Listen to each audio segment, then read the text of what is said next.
condición que puede ser un hecho futuro. Entonces nos podemos encontrar tres situaciones.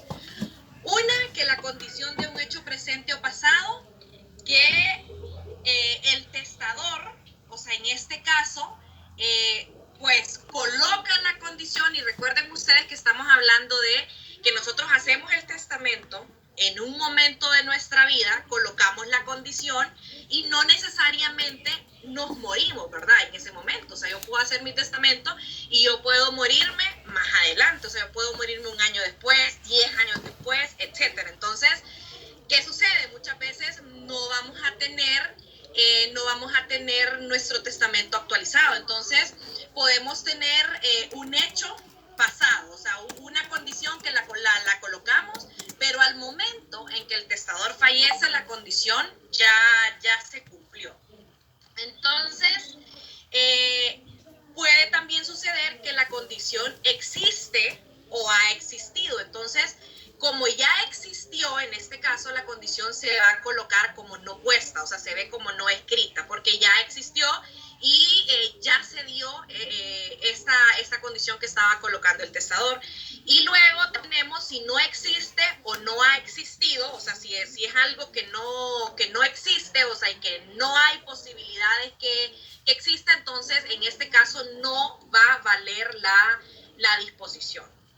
Luego también tenemos, dentro de este mismo tema de las asignaciones condicionales, tenemos las condiciones que se imponen a un tiempo futuro. Entonces, en este caso, cuando hablamos de asignaciones que se colocan a un tiempo futuro, podemos tener una condición que consiste en un hecho que se ha realizado en vida del testador. ¿Qué podría ser un hecho que se ha realizado en vida del testador? Vamos a ver un ejemplo para ustedes. Un hecho que se ha realizado en vida del testador. Piensen ustedes que estamos hablando de una condición. Una condición que el testador le va a dejar a... Sí, y que es una condición que ya se realizó en la vida del testador. Recuerde que lo que hablábamos en su momento, hacemos el testamento en un momento de nuestra vida y más adelante, coloca usted en ese momento la condición y más adelante esa condición pues se ha realizado. Vaya, podría ser el día o el día que cumpla 15 años, el día, no sé, o cuando se gradúe de la universidad, algo así se me ocurre. Correcto. ¿Qué sucede? Vamos a ver Cintia Carolina Maldonado, que también quería participar. No, era el mismo el ejemplo que compartió la compañera, como por ejemplo, que un padre diga en un testamento, ok, mi hijo va a recibir mi legado hasta que él se gradúe de la carrera de Derecho y se pueda sostener por sí mismo. Ok, entonces, muy bien los dos ejemplos. Alejandra decía cumplir 15 años y Cintia decía que se gradúe de la carrera de Derecho. ¿Podemos repetir el hecho de cumplir 15 años? No podemos repetirlo. ¿Podemos repetir el hecho de graduarnos de la carrera de Derecho? No. ¿Podemos repetir? Vamos a, ¿cómo? ¿Cómo quiere decir usted de repetir? Porque que yo sepa, que yo entienda así, solo se puede graduar una vez de la carrera de Derecho. ¿Y en otro país? Ahí sí, bueno, dependiendo, porque mucha gente lo que hace es llevarse el título validado de acá, pero como obviamente las leyes son diferentes. Correcto, o sea, vamos a ver, saliéndonos un poquito de eso y solo tocando ese ejemplo. Yo puedo estudiar Derecho aquí en Honduras, graduarme, y si yo quiero ejercer en otro país, muy probablemente me den ciertas equivalencias, pero yo tengo que cursar ciertas clases, porque el derecho, o sea, no es lo mismo. O sea, el derecho penal cambia, la Constitución de la República cambia, entonces muy probablemente le van a poner a repetir en derecho, le diría yo, por lo menos la mitad de la carrera, por nuestra legislación. Entonces, sí, graduarse de derecho es un hecho que lo podemos repetir. Ojo, entonces, ¿qué sucede con estas condiciones? Que debemos saber regularlas muy bien y no dejar lagunas, o sea, no dejar problemas. Porque, o sea, si si yo coloco la condición de que Mario se gradúe de Derecho, o sea, yo no le estoy diciendo que se tiene que graduar en otro país, o sea, yo le estoy diciendo, o sea, que se gradúe de Derecho, entonces que se gradúe de Derecho en Honduras es totalmente válido. Ahora bien, si él quiere ir a estudiar Derecho a otro país, entonces también será válido. Entonces, ¿por qué hablo de lo que puede repetirse y lo que no puede repetirse? Estamos de acuerdo que cumplir 15 años, o sea, no va a volver a cumplir 15 años. Entonces, si el testador coloca una condición y el hecho es de esos que pueden repetirse, entonces se presume que el testador exige su repetición. Tal vez no nos funciona acá tanto el hecho de que se gradúe de Derecho, pero sí nos puede funcionar un ejemplo como que Ámbar tenga un hijo, ¿ok? Puede darse la situación, o sea, si Ámbar para el momento en que se abre el testamento ya tiene un hijo, puede darse la situación de que puede repetirse que ella tenga otro hijo. O sea, yo les podría decir que sí, pero habrá que ver su situación de salud y habrá que ver si puede o no tener otro hijo. Entonces, si el hecho es de los que pueden repetirse, se ve como que el testador exige su repetición. Si el hecho es de los que es imposible, entonces se mira la condición como cumplida. ¿Qué es algo imposible? Cumplir 15 años. No podemos volver a nacer, no podemos volver a cumplir cierta edad. Entonces, en este caso estaríamos hablando de que la condición ya se ve como cumplida. O sea, si usted se abre el testamento, la condición era que usted cumpliera 15 años para que le dieran la herencia y usted ya tiene 20, ok, se la dan, porque la condición ya está cumplida. Ahora bien, si la condición es que usted tenga un hijo y médicamente puede, o sea, no hay ningún dictamen que diga que no, entonces pues va a tener que tener otro hijo. O otra situación que pudiese darse que pida el testador que sea repetida. Luego tenemos la condición de no impugnar el testamento. Hay testamentos donde esta condición se coloca. Voy a buscar uno y lo vamos a ver en la siguiente clase de ejemplo, porque creo que sí tengo una donde se coloca. Entonces, es válida este tipo de condición de no impugnar el testamento, pero sí podemos tener demandas de nulidad por algún defecto de fondo o de forma. Recuerden que cuando hablábamos de los testamentos, yo les mencioné, hablábamos de quienes pueden otorgar un testamento y hablábamos de las personas que deben de estar en su sano juicio. Por ejemplo, alguien que tenga Alzheimer no puede otorgar su testamento. Entonces, si usted otorga el testamento y se encuentra en una situación de salud de ese tipo, entonces yo no estoy impugnando el testamento. Hablo yo como asignatario, yo no estoy impugnando el testamento, sino que estoy pidiendo una nulidad del testamento, que es algo diferente. Entonces, si la condición es de no impugnar, es válida. Ahora bien, si usted lo que está buscando es invalidar o pedir la nulidad del testamento por defecto de forma o fondo, ¿a qué nos referimos con defecto de forma o fondo? Que no cumplen requisitos. Que no cumplen con sus formalidades y que no, por ejemplo, el número de testigos, los requisitos de quienes pueden testar, a eso nos referimos. Entonces sí podríamos pedir nosotros la nulidad del testamento. Luego tenemos la condición de no contraer matrimonio. Vean ustedes esta condición, vamos a ver, esta está, la condición de no contraer matrimonio. Bueno, comienzan en el artículo 1058 para abajo. Esta condición de no contraer matrimonio se tiene por no escrita, pero hay ciertas excepciones. Sí puedo prohibir yo que mi hijo no contraiga matrimonio antes de cumplir 21 años. Entonces, si tiene 18, si tiene 19, entonces si con 20. Dígame. En el 1061 creo que es. No, es en el 1058. Ya vamos a hablar. El 1058 y el 1061 son diferentes. Uno es de no contraer matrimonio y la otra con la condición de casarse de una persona determinada. Vamos a ver, Mario, que tiene la mano levantada. ¿Cómo se demuestra, sobre todo ahorita que mencionó el tema de las impugnaciones, de cuando no se lleva a cabo algún determinado requisito, alguna formalidad.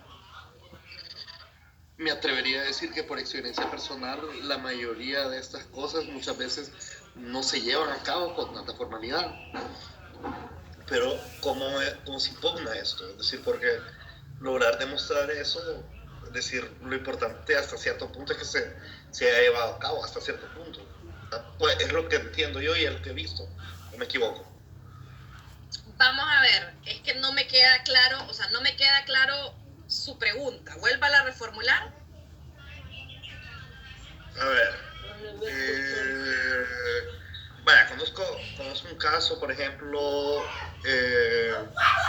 donde se habla de que el matrimonio es un acto solemne. Es un acto solemne que se tiene que realizar, qué sé yo, bajo determinadas condiciones. Entonces, estamos hablando siempre de solemnidad, ¿no? Pues, ¿qué ocurrió con esta persona? Vinieron y se casaron en un parque. Es decir, vino el notario, no participó en nada del evento, vino, lo llamó y le dijo, vaya, firmen, vaya, están casados, chequen, nos vemos. ¿Cómo que el notario no participó? O sea, el notario no estuvo y solo firmaron. Sí, lo llamó, vayan al parqueo del lugar donde estaban, vaya, firmen, chequen, y se acabó. Y la gente se casó. Entonces, ahí es lo que estoy preguntando, no sé, por eso le digo que este es un ejemplo, y usted sabe que no es una mentira lo que estoy diciendo. Bueno, mire, usted me acaba de traer también un caso a la mente que recuerdo. Es que miren, en el tema de los notarios jóvenes, lastimosamente le voy a decir, los notarios en la mayoría de las ocasiones no presencian los actos, o sea, no los presencian. ¿Qué sucede? Les voy a contar un caso que conozco.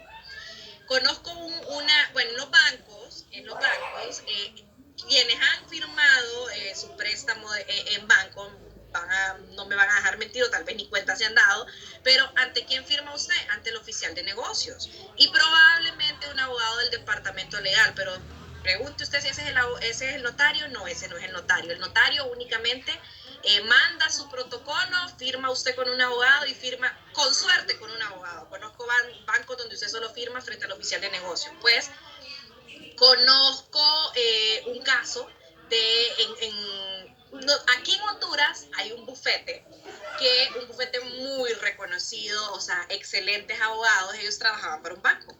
Este bufete es un bufete regional, está en todo Centroamérica. Entonces, ellos acostumbraban a hacer eso, o sea, de que ellos únicamente mandaban el protocolo y y el cliente firmaba con alguien en el banco. Entonces, un día vinieron y dijeron, no, de ahora en adelante, cuando el cliente vaya a firmar, deben de calendarizar primero con el notario y ver si el notario está disponible, porque a partir de ahora el notario va a presenciar todas las firmas. Y miren, comenzaron así de legalistas. Para el banco eso fue complicado, porque muchas veces el notario decía, no puedo firmar esa hora, y el cliente sí podía firmar. Entonces el banco se dio cuenta, no voy a decir nombres, el banco se dio cuenta que no podían, porque solo era un bufete el que hacía esto. Cuando se le preguntó al bufete por qué ahora estaban tomando esta medida, contaron que en Costa Rica pasó lo mismo. Vinieron unos clientes, firmaron en un banco, el cliente llegó, el cliente firmó, grabó la firma y el notario no estaba. Entonces, el cliente, creo yo, que quería pasarse de vivo, o sea, el cliente quería pasarse de vivo y pidieron la nulidad del acto. Entonces, ¿qué pasó? O sea, ya el cliente no le debía al banco, pero ya el banco le había soltado dinero, pero lo que pasó es que el banco no cumplió con los requisitos y el notario tampoco cumplió. Entonces, tengo entendido, según lo que comentó el bufete, era de que en Costa Rica se logró anular porque ellos tenían pruebas suficientes, o sea, la parte obviamente interesada que había metido la demanda de nulidad, prueba suficiente para demostrar que no se habían cumplido con las formalidades. Entonces, respondiendo a la pregunta que hace Mario, ¿cómo lo demostramos? O sea, tiene usted que tener un argumento legal, porque recuerde que la carga probatoria va a recaer no en el notario. La carga probatoria va a recaer en la parte que está pidiendo la nulidad. Entonces, tendrá usted que demostrar, es como que yo le diga, o sea, un caso de violencia doméstica, ¿verdad? O sea, tendrá usted que demostrar que sí sucedió y tendrá usted que demostrar que no se cumplió con las solemnidades. En el caso, Mario, cuando hablamos de testamentos, ¿quiénes creen ustedes que son las personas más interesadas en estas situaciones de demostrar que no se cumplió de nulidad y de esto? ¿Quién cree ustedes que son las personas más interesadas? Aquellos que se consideran beneficiarios y que no los dejaron. Aquellos que se ven afectados, definitivamente, aquellos que quizás pueden ser considerados, o sea, entran como herederos, pero hay alguien con mayor derecho. O sea, con igual no, hay alguien con mayor derecho. Muy bien, ya hablamos con términos, el heredero putativo. Entonces, todas esas personas que se sientan afectadas, recuerden ustedes algo. Cuando hablamos del testamento, recuerden ustedes que en el testamento yo le puedo dejar la herencia a quien yo quiera. Puede ser mi pariente o no, puede ser mi novia, mi amigo, lo que sea. Entonces, si yo le dejo mi herencia a alguien que no pertenece a mi familia, entonces, si el testamento se anula, ¿qué pasa? Nos vamos a la herencia habitestato. Y en la herencia habitestato sí ya sabemos el orden de quién entra, el descendiente, el cónyuge, el ascendiente, el colateral y el municipio. Entonces, generalmente, la persona que quiere probarlo tendrá que tener, o sea, no les puedo decir yo, esto se prueba así, porque pueden haber varias formas de probar un hecho. Otra cosa, ¿cómo prueba usted que un notario no está? Y ojo con esto, ¿cómo prueba usted que los clientes firmaron y el notario no estaba? Con los movimientos migratorios. Cuando en el lugar donde yo trabajo se va a firmar una escritura, lo primero que preguntamos es si el notario está en el país. Si el notario está en el país, si el representante del banco está en el país. ¿Por qué? No crean ustedes que Don Hueso, el viejito, el de Atlántida y el de Occidente y los Atala de Ficosa, no crean ustedes que presencia en la firma. O sea, ellos firman los clientes y después a estos señores se les sube, o a los Atala también de BAC, se les sube el protocolo y ellos lo firman. Entonces, siempre uno tiene que estar pendiente de eso, si las personas estaban presentes en el país, porque la forma más fácil de demostrar que no estaba el notario o que no estaba el representante legal del banco es con los movimientos migratorios, es decir, estaba fuera del país, entonces anulemos el acto. Entonces, ojo con eso. Ok, entonces la condición de no impugnar el testamento es válida, pero sí podemos meter demandas de nulidad por defecto de forma o fondo. Luego tenemos la condición de no contraer matrimonio, entonces si se tiene por no escrita, salvo, porque no le podemos pedir a o no le podemos obligar a una persona a no casarse, pero sí podemos limitar el hecho de que se case antes de la edad de 21 años. También tenemos la condición de permanecer en estado de viudez. Vamos a ver el artículo 1059. ¿Alguien que me ayude leyendo la condición de permanecer en estado de viudez? 1059. Sí, abogada. Artículo 1059. Se tendrá asimismo por no puesta la condición de permanecer en estado de viudez, a menos que el asignatario tenga uno o más hijos del anterior matrimonio al tiempo de deferirse la asignación. Vamos a ver, pónganle cabeza a este artículo y díganme qué entienden y por qué. O sea, ¿por qué eso es así?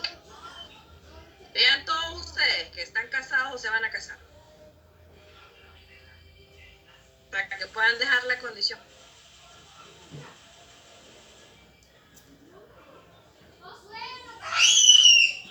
Es decir, no puede solicitar lo que él no tiene. ¿Cómo así? Es decir, yo no puedo, es decir, lo que entiendo yo aquí es que esta persona tiene un hijo de un matrimonio anterior y se casa con una muchacha, y cuando yo deje mi testamento quiero que ella no se vuelva a casar y me mantenga fidelidad de por vida.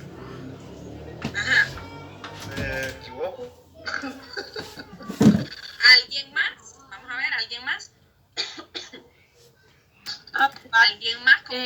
Quizás sería el caso quizás de que la mujer queda viuda con 2 niños pequeños menores de edad y antes del año de la muerte de su esposo ella decide tener una nueva relación y casarse.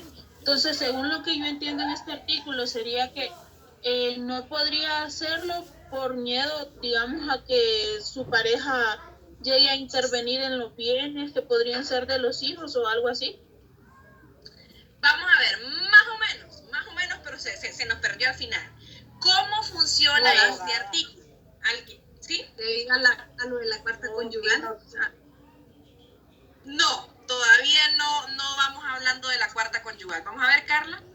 Yo opino que, bueno, que ella quede viuda, pero con un niño. Solo así se le puede dar herencia. La edad me parece interesante. De la edad no hemos hablado. Ojo con eso, el artículo no menciona edad. El artículo lo que menciona es si tiene o no hijos. Vamos a ver, entonces, ¿a qué se refiere este artículo? Vamos a leerlo nuevamente. Se tendrá asimismo por no puesta la condición de permanecer en estado de viudez, o sea, no la podemos colocar. A menos, o sea, la pueden colocar si el asignatario, o sea, el heredero, tenga uno o más hijos del anterior matrimonio al momento de deferirse de la asignación. ¿Qué sucede? Yo estoy casada, yo tengo 2 hijas, entonces, y son de mi esposo. Entonces, mi esposo, si hace su testamento, puede colocar que yo permanezca en estado de viudez. ¿Por qué? Porque yo ya tengo hijas con él. Ahora bien, piensen ustedes, ¿cuál sería el objetivo? ¿Cuál sería el objetivo de pedirle a una persona que se quede en estado de viudez si ambos ya tenían hijos? Vamos a ver, piensen ustedes. Para proteger a los hijos, porque si se vuelve a casar, posiblemente su futuro esposo le quiera quitar la herencia. No que me la quiera quitar, porque vamos a ver, yo me casé tal vez, o sea, si me quiero volver a casar, tal vez me caso con alguien que hasta más dinero que yo tenga o que sea un trabajador como yo. Pero el objetivo es ese, proteger los bienes de los hijos. ¿Por qué? Porque recuerden ustedes que estamos hablando de testamento. Entonces, en el testamento puede el testador, el cónyuge que fallece, dejarle una parte de sus bienes a sus hijos y otra parte de sus bienes a su esposa. Ok, ¿qué pasa si esa esposa se vuelve a casar?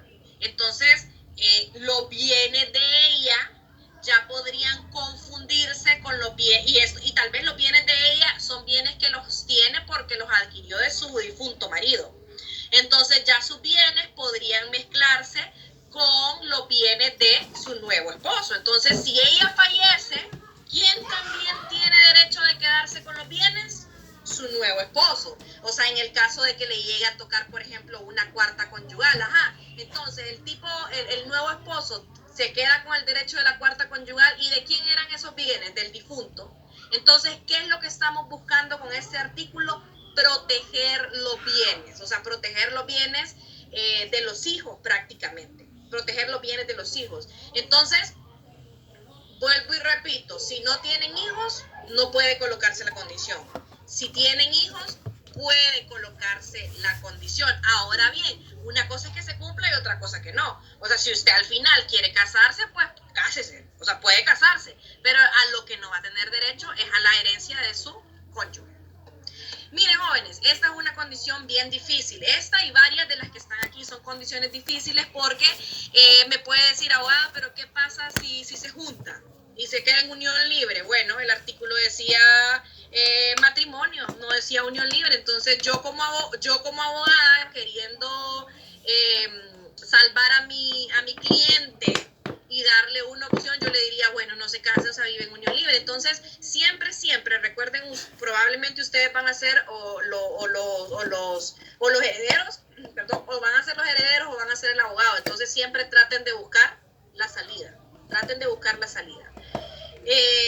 Y aparte de todo esto, ¿qué va a pasar? O sea, si alguien se opone, le pueden quitar la herencia. Si nadie se opone, la mujer se va a poder volver a casar, porque recuerden que esto no es algo de oficio que les va a caer, no es que el Ministerio Público va a andar pendiente que Alejandra se vuelva a casar o no y que quede en estado de viudez. O sea, esto es algo que en realidad si alguien se opone, entonces va a poder suceder de que le quiten la herencia, de lo contrario, pues no. Y aunque se casen con los bienes mancomunados, igual se respeta ese artículo, abogada, así como usted lo menciona. Ok, ¿qué es lo que sucede? ¿Qué es lo que sucede con los bienes mancomunados? Recuerden que cuando hablamos que fallece uno de los cónyuges, no entra en el acervo la parte del cónyuge vivo, porque esa es su parte. Entra en el acervo la parte del cónyuge fallecido. Entonces, la parte del cónyuge fallecido es la que se va a poder repartir entre sus herederos, es la parte de la cual él va a poder disponer. Si son bienes mancomunados, la parte del cónyuge vivo se respeta porque va a seguir siendo de esa persona. En esta parte siempre hacen consultas de los bienes mancomunados, pero aquí ustedes tienen que ver la diferencia de qué bienes estamos hablando. O sea, de qué bienes estamos discutiendo. Estamos hablando de los bienes del cónyuge que fallece. Si estamos hablando de bienes mancomunados, una parte es de uno y otra parte es de otro. Pero aquí no entran dentro de la herencia los bienes del cónyuge vivo porque está vivo. Ok.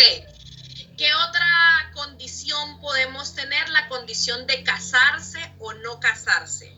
Esta la tenemos en el artículo 1061. Entonces, lo que establece el artículo 1061 es que va a ser válida la condición de casarse o no casarse con una persona determinada y la abrazar cualquier profesión permitida por la ley. ¿A qué nos referimos con eso de casarse o no casarse? O sea, yo sí puedo limitar a mis hijos o a quien quiera dejar como heredero que no se casen con una persona determinada. ¿Por qué yo quisiera limitar eso? Vamos a ver, ustedes, ¿por qué quisieran limitar eso?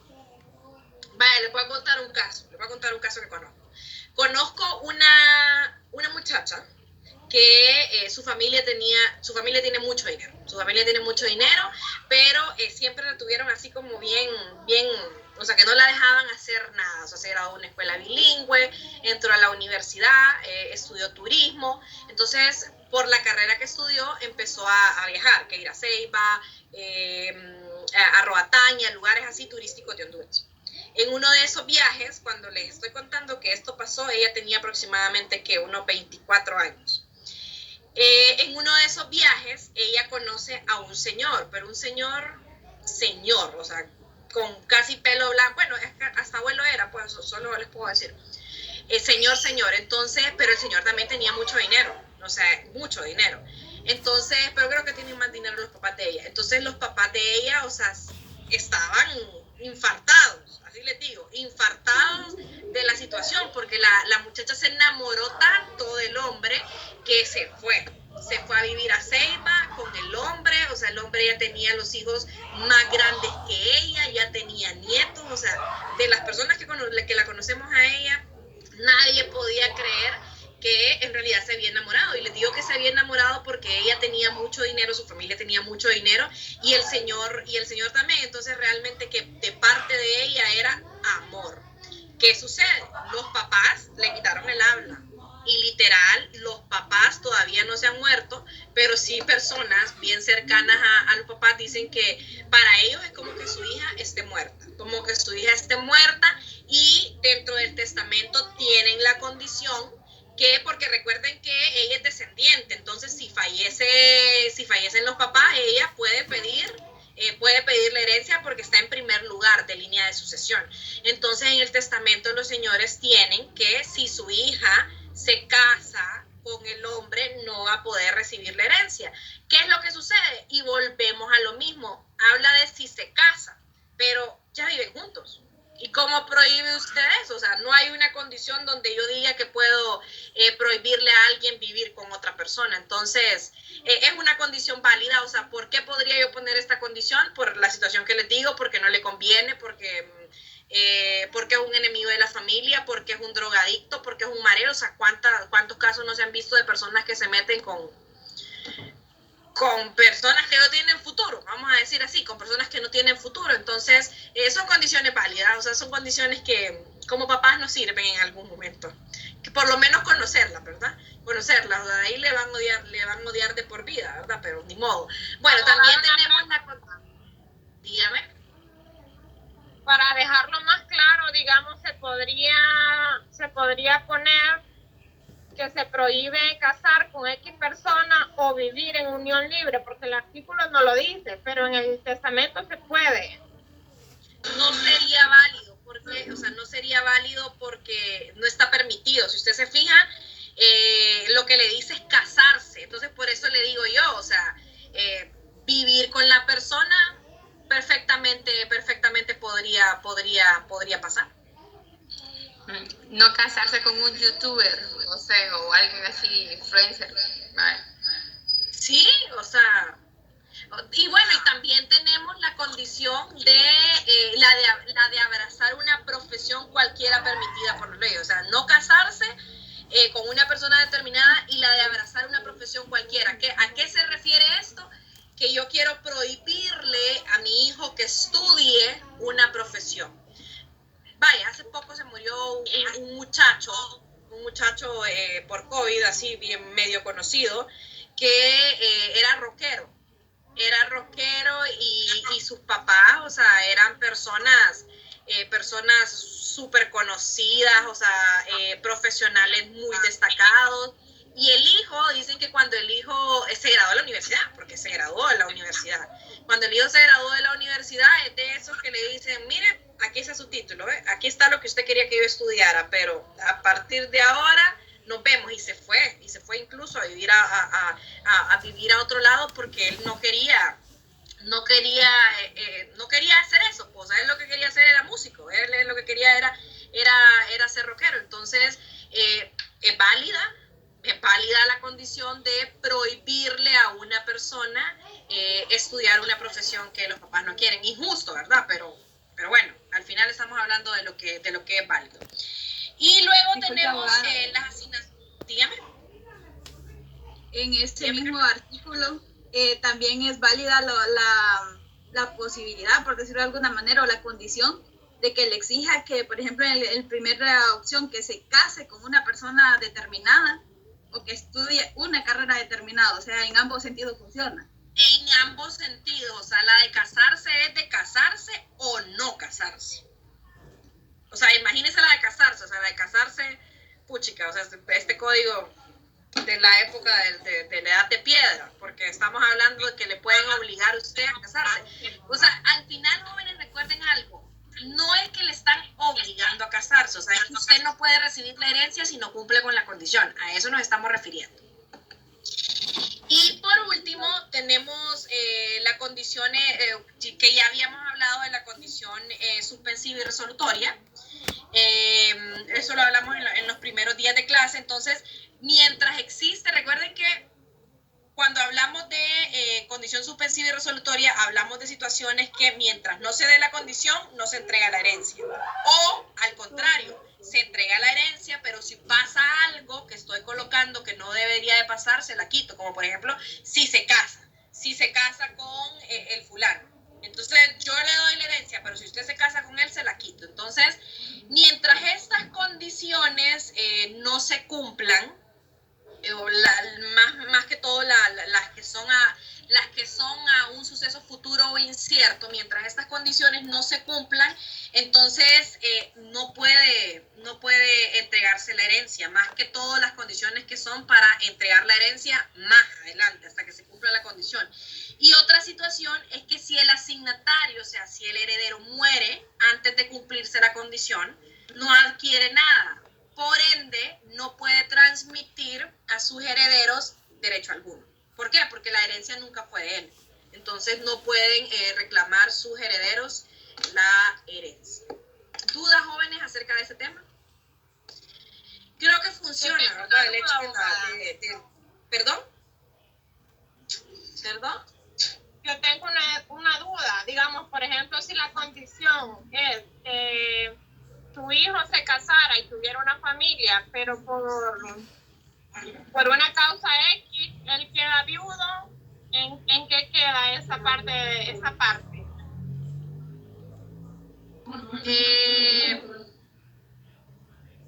Pues la verdad es que habrá que ver cómo la regula, o sea, cómo la regula en el testamento, porque yo podría decir, usted decía, o sea,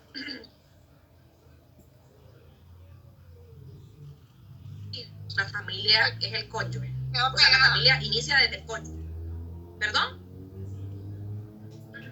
No le escuché la respuesta porque se quedó pegada. Ok, lo que le decía es que hay que ver cómo se coloca la condición dentro del testamento. Como usted mencionaba el ejemplo, usted dice que la condición era de tener una familia. Se casa y queda viudo. Entonces yo lo que le decía es lo siguiente. La familia no solo se tiene como cuando usted tiene hijos. Desde el momento en que usted se casa, ya se entiende que el cónyuge es su familia. Entonces, si usted dice, ok, pero la condición era de que se casara y tuviera hijos, es diferente. Pero yo como abogada, buscándole la salida legal a lo que usted me está diciendo, le diría, ok, pero él se casó y su cónyuge falleció, entonces, o sea, su cónyuge era su familia, entonces, o sea, se cumple la condición para mí. Ahora, diferente es si usted me dice dentro de la condición como testador que la condición es que tenga hijos. Ahí sí le puedo decir, no se cumplió la condición porque se casó y quedó viudo. Ahora bien, pero sí le puedo decir, pues vuélvase a casar o tenga hijos con una persona X, porque todo va a depender de cómo se regule, Cintia, la condición dentro del testamento. Hay que buscarle siempre la salida. Siempre la salida. Ok, bueno, jóvenes, les decía que al final pues como que sirve la sala de espera. Es un poquito tardado porque tengo que estar revisando uno a uno, que no se venga a colar. Hoy lastimosamente, ahí pongan en el chat que 1000 disculpas, se quedaron un montón por fuera, pero eran las 8:10 y yo no puedo seguir pendiente de la lista y de dar la clase porque tengo que buscar en la lista si la persona que está en la sala de espera pertenece a la clase, porque es la única forma de ver si la persona sin oficio es el de la clase o no, porque si ya entra y es de la clase, pues ahí nos daremos cuenta. Pero bueno, entonces nos vemos el día de mañana. Y yo les decía que habían días que... es lo mejor viera, por ejemplo, particularmente el día de hoy en una clase.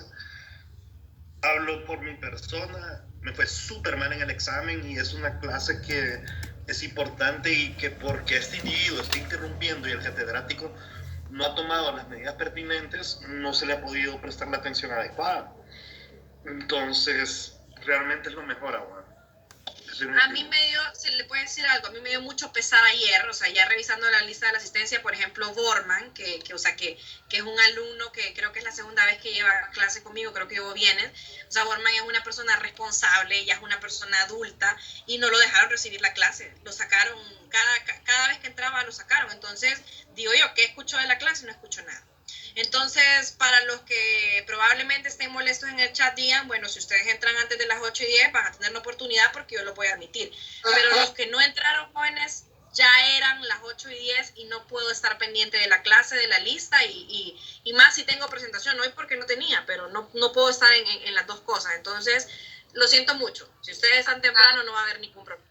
Y una última cosa, que yo me sentí mal hoy cuando escribieron en el chat que compartiéramos el link. Yo no lo quise compartir y hasta les puse, después me sentí mal porque era decir mala compañera, no sé, pero por la situación que hemos estado pasando, pues entonces... Le voy a decir que he pensado con eso de compartir el link. La persona que comparta el link, o sea, ya hablé con el abogado Caballero y me dijo, si querés que sancionemos a las personas que compartan el link, sancionemos. Porque la obligación de los estudiantes es, ustedes reciben el correo y ahí en el correo, o sea, pueden entrar. Entonces a nadie le estamos privando de que entre a la clase. Entonces me dijo, si nos damos cuenta que alguien comparte el link, si nos damos cuenta, podemos sancionarlo. Entonces se los dejo para que por favor no compartan el link. Sí, no compartan el link porque es comodidad. Yo sé que Ocupar. probablemente hay personas ocupadas que no tienen el tiempo de revisarlo, pero van a tener que revisar el correo. Diga. Pues, abogada, en mi caso yo no compartí el link, pero sí leí varios mensajes de compañeros que dicen que no les cae el correo. Creo que ellos no están aquí, pero no sé si tienen algún problema con su correo. Abogada, yo soy una que a mí no me caen los correos normalmente. Es la segunda vez que me pasa que dan la clase por Teams y a mí no me cae. En Penal 2 yo lo estuve llevando, igual lo hacía por Teams y a mí nunca me caían los correos. Ok, entonces vamos a ver. Las personas que no le caiga el correo, mándenme un correo a mí, porque sí, yo sé que hay personas que, porque uno tiene que ingresar los correos y la plataforma no los reconoce, pero me pasó, eran como 2, 3 personas. Entonces mándenme su correo, mándenme el correo diciendo que no les cae y mándenme otro correo de ustedes para ver si se puede agregar. Está bien, abogada, gracias. Buenas Una noches. opción para los compañeros. Anoche yo no pude entrar en la clase porque me sacaron un montón de veces. Pero lo que hice fue descargar directamente la aplicación y estoy agregada en la sala que usted tiene y no me dio ningún problema para entrar. Esa es una opción para los compañeros para que ingresen rápido y de esa manera ya van identificados. Bueno, ahí está la opción de Nefi, que no le cae el correo, pero pudo entrar. No, abogada, a mí me pasó lo mismo ayer, que cada vez que ingresaba a la clase, igual me sacaban. Volví a ingresar y me volvían a sacar de la clase. Sí, no. Es que ayer fue imposible, me da pesar. Pero bueno, esperemos que esto no siga pasando. No, pero Estamos tratando de tomarlas. Estamos tratando de tomar las medidas, así que mañana traten de estar puntuales para que no tengan problemas. Bueno, abogada, Entonces, muchas gracias. no, mañana es una semana larga, o sea, yo les he dicho, hay días que nos vamos a conectar los 4 días, hay días que solo 2 o 3, lo mínimo deben de ser 2, eso es lo que tenemos permitido, pero tenemos que avanzar con el contenido, entonces nos vemos mañana. Buenas noches. Buenas noches. Buenas noches, descansa.